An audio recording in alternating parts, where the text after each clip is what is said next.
Luke Rockhold says that he wants to fight Anderson Silva, Lyoto Machida, and Michael Bisping in karate combat next. Luke is coming off a recent KO victory over Joe Schilling. Is it true that you're going to fight Anderson Silva in karate combat? Yeah, Anderson Silva, Bisping, and Lyoto Machida all in one night. Wow. Oh, that'd be a dope tournament. Wow, the Grand Prix? Bro, that'd be a dope 4-man tournament. Is this true? Yeah. That'd be dope. Hey, Say those names. I'll watch that. I watch that too. It's a lottery pick. It's me, Anderson Silva, Lyoto Machida, and Bisping. Double fight, championship, karate combat. Hey, that's next level. I mean, if they do that, that's going to get a lot of views. Matt Brown says the fact that the UFC didn't put him on UFC 300 against Jim Miller really rubbed him the wrong way and finalized his retirement decision. Jim Miller, however, did fight on UFC 300. He lost to Bobby Green via unanimous decision. Speaking to MMA Junkie, Matt said the only thing I was really holding off for was I thought I was going to get on UFC 300 and fight Jim Miller, and I was going to use that for my send-off. I was pretty dead set on that. I'm going to fight Jim Miller at UFC 300. This would be the most bad send-off ever, fighting such a legend like Jim Miller on the biggest card in UFC history, and they didn't make it happen. So I was like, well, at that. I'm not bitter by any means, but if there's anything that rubbed me the wrong way is that I wasn't able to get on UFC 300, because that's how I wanted to end it. I begged to get on 100, I begged to get on 200, I begged to get on 300. I was like, dude, haven't I earned something yet? I tried everything I could, and I thought it was set in stone. I was literally training to fight Jim Miller. He said he wanted to fight me, I said I wanted to fight him. I thought all the cards were in place, and I thought it was going to be an easy call, and then it didn't happen. It would have been the perfect send-off for me. I'm sure the UFC has their reasons, whatever they are. The UFC did make me an offer a few months ago for a fight. I remember I woke up one morning and I saw the email, and my didn't get hard. I didn't get a feeling down my spine. I wasn't excited. I was like, man, I could use that money. That'd be cool. But I just didn't get fired up about it. That was probably the first thing. Then secondly, I've been flipping houses and running a gym now. I have a good crew of people and staff in my gym. I really feel like I'm selling these people short because I've been fighting. And these businesses are not growing to the extent they could because I'm not putting that kind of energy into it. I'm just going for that quick buck, going and making money fighting. My guys in my gym have been with me for the 6 years I've owned it. They've gotten very small raises the whole time. I feel like I can make a lot more money, not only for myself, but for them also. We have a lot of customers I don't really get to hang out with and speak to. I just feel like I'm feeling a lot of people short, including my family, my children, the ability to be present with them and the ability to spend more time with them, things like that. On fighting outside of MMA, Brown continued, it's not out of the question. I've talked a little bit with those people at BKFC. It's not completely out of the question. Bare knuckle doesn't excite me a ton because it's just boxing with the hands, which doesn't excite me a ton, but obviously I'm not going to turn down a big payday. I wish there was like a Muay Thai promotion that would pay me that kind of money, like a one championship or something. That's what makes me fired up the most is Muay Thai. That's what I love doing the most. I wouldn't say it's completely out of the question, but my mindset is not really in the fighting mindset right now. It's really in the business mindset. If the number was right, and I don't think any of these places will give me that number, if it was Floyd Mayweather or something and get 5 million, 6 million, like of course, I'm not going to turn that down, but anything under 1 million doesn't even really make sense to me. Demetrious Johnson discusses the low amount of views for UFC 301. Despite being a flyweight himself, DJ does not think the UFC should headline events with flyweights.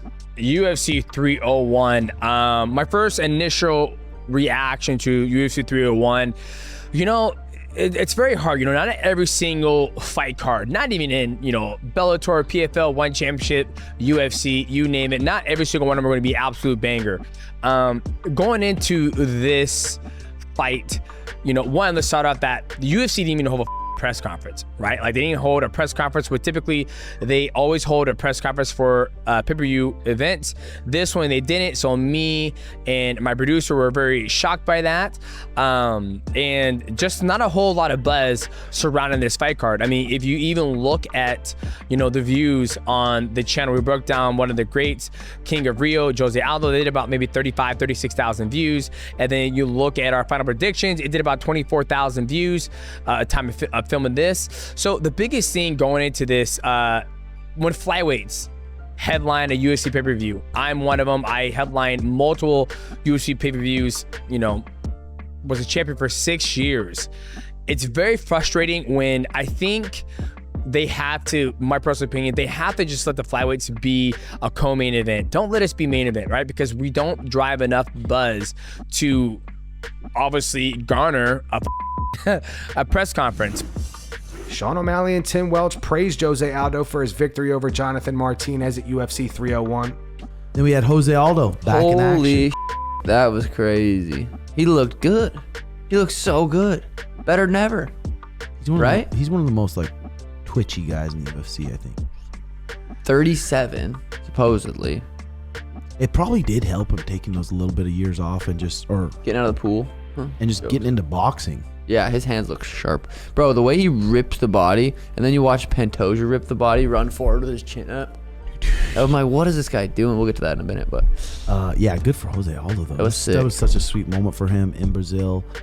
Jonathan Martinez, it looked like his coaches were like saying, get going. But when you have a guy who's that twitchy, Yeah. who's waiting for you to get going, it's like, okay, I'm going to get going. Boom, now I'm looking up at the lights. Sweet, Yeah. got going.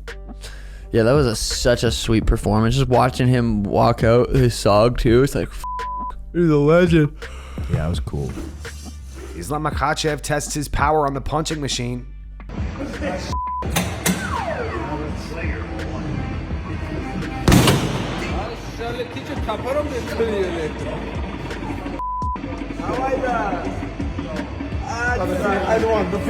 Dustin Poirier reacted to this video. He wrote, watching that video of Islam on the punching machine. Pull up. Colby Covington is now open to fighting Belal Muhammad. Colby also discusses a potential fight with Khamzat Chimaev. On the Rush podcast, Colby said maybe this kid Belal Muhammad, who's been talking a lot, he's up there in the rankings above me. So I think if I beat that guy, it gets me right back to a title fight. I don't know, anybody. I could fight Joe Schmo off the street, and I'm going to get the same paycheck. It's going to be a high-level fight. Every time I get on the mic, you know I'm going to sell that to the moon. On Khamzat Chimaev, Colby continued in a 5-round fight. I would be super intrigued by that fight. I always told them I want this guy in a main event. I don't think he can last. His cardio doesn't look that good. His last fight he fought Usman at 185 on a week's notice, and I thought Usman won that fight. He landed more strikes. He came out of the first round, he wrestled him, and he didn't do any damage. The second and third rounds, he was just coasting to a victory. I think he's going to get exposed soon.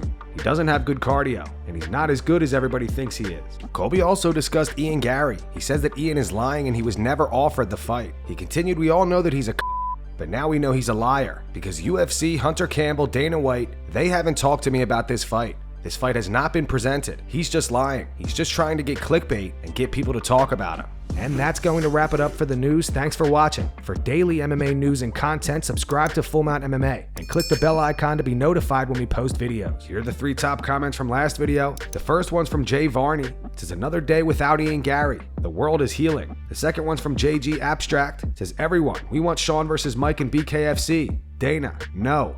Everyone, okay. And the final one's from Chris Danks. It says, if Poirier throws a ghillie and submits Islam, Islam better turn in that black belt. Those were the 3 top comments from last video. If you want to be featured in the next one, all you have to do is comment down below. And if you missed yesterday's news, click the video on screen right now to get caught up.